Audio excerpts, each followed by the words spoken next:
Resist authoritarianism. Do not obey in advance.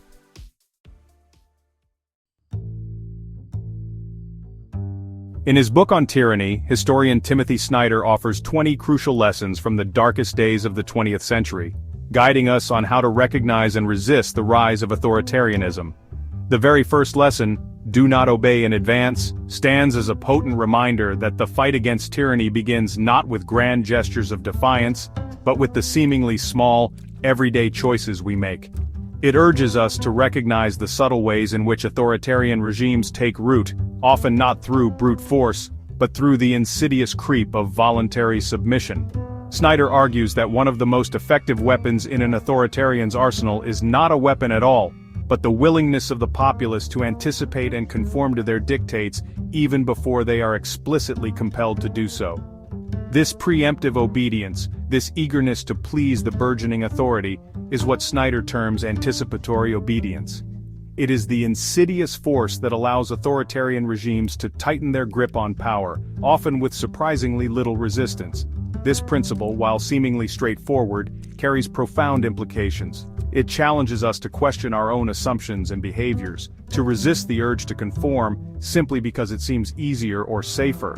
It reminds us that the erosion of freedom is often a gradual process, a slow creep towards tyranny that can easily go unnoticed until it is too late. Anticipatory obedience operates on a psychological level, subtly shaping our thoughts and actions to align with the perceived expectations of authority.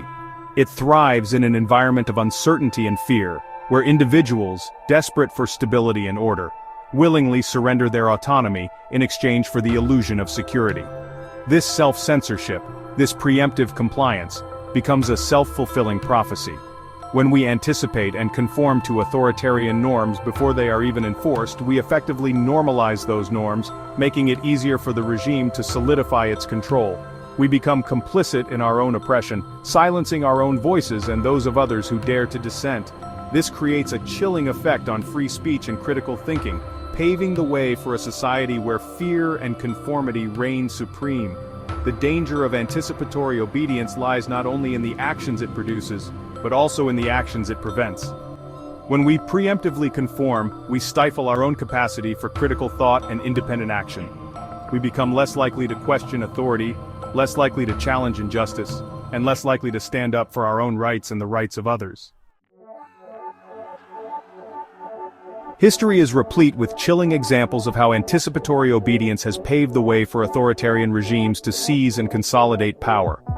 The rise of Nazi Germany stands as a stark reminder of the devastating consequences of such compliance.